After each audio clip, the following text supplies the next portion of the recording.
What is holding up the negotiation process between the Israelis and the Palestinians?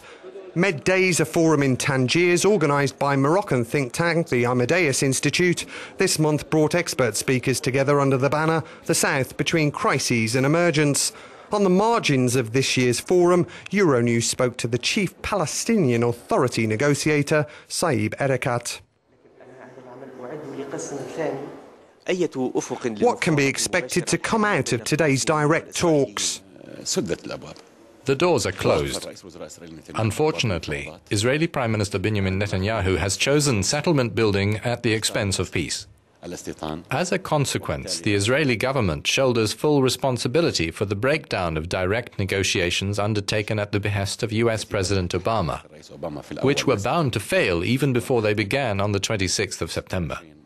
From the outset, President Abu Mazen had given the Israelis notice that if they wanted direct negotiations, they would have to stop the construction definitively, including in Jerusalem.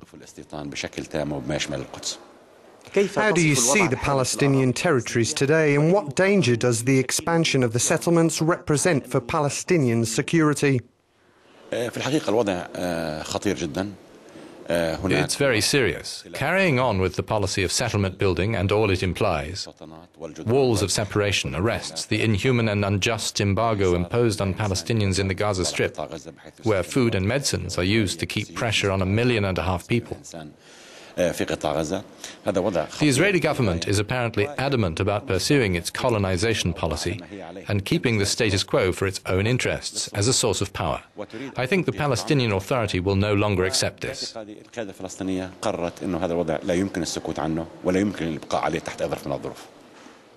Will the US manage to convince the Israelis to end settlement construction, to relaunch the negotiation process? Israel is an integral part of American political life. Israel is a strategic ally of the US. Therefore, the US must insist that Europe stop all settlement activity, including in East Jerusalem. According to President Obama, ending this and creating an independent Palestinian state is in the United States' interest. After the invasion of Iraq and Afghanistan, we end up with 230,000 soldiers in the region, which has changed country's functional role. It must be realized that if Israel doesn't stop settlement building, the region will be exposed to an imminent danger that will put its stability and security in peril. How do you judge Israel's demand that the Palestinians recognize it as a Jewish state? It is an unacceptable demand.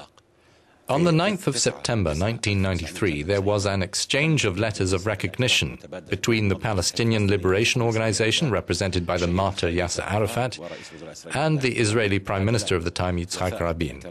The affair is closed. Asking us to recognize Israel as a Jewish state is asking us to join the Zionist movement.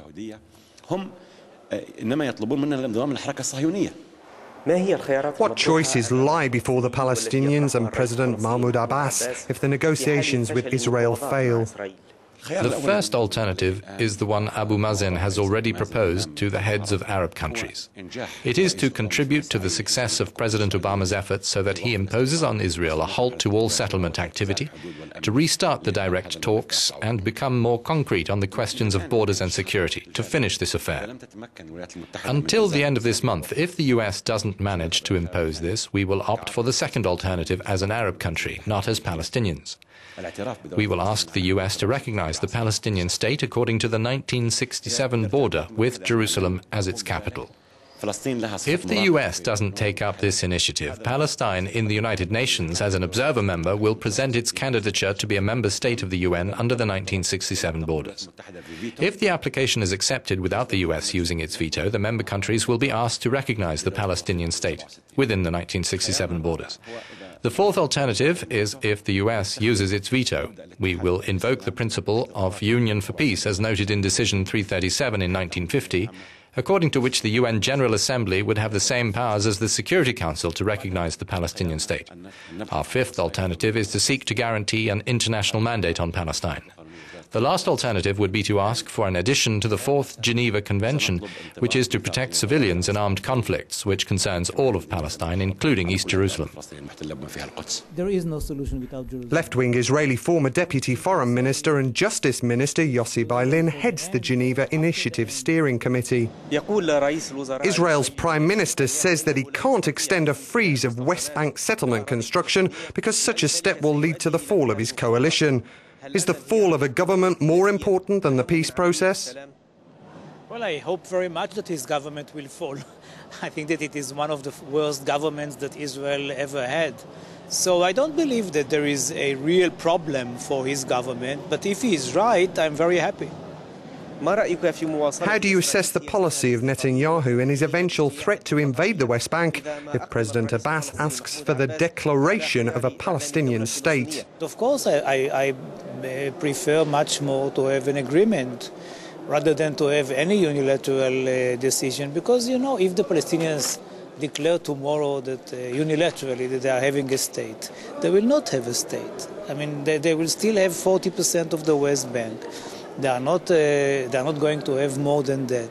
So even if the world or some countries will recognize that they have a country of the 67 borders, but as long as Israel doesn't agree to it, and as long as Israel is not withdrawing from the West Bank, it will only be a declaration.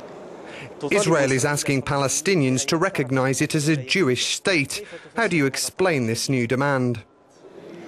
It is not a new demand. I think that it is a justified demand, but it cannot be excluded from the negotiations. As a result of the negotiations, I believe that, at least according to the Geneva Initiative, we can find an easy solution for the problem. I believe that it is okay that we will recognize Palestine as the homeland of the Palestinian people, that the Palestinians will recognize Israel as the homeland of the Jewish people without prejudice to the minorities who might live in both states. Well, I believe that the key is now in the hands of the Americans. I think that Senator Mitchell failed in his mission and that he should be replaced. I think that President Obama should build a whole machinery which should work very intensively between us and the Palestinians until something is happening. This is not the case today. And another speech or another meeting between Netanyahu and Mrs. Clinton will not change the world.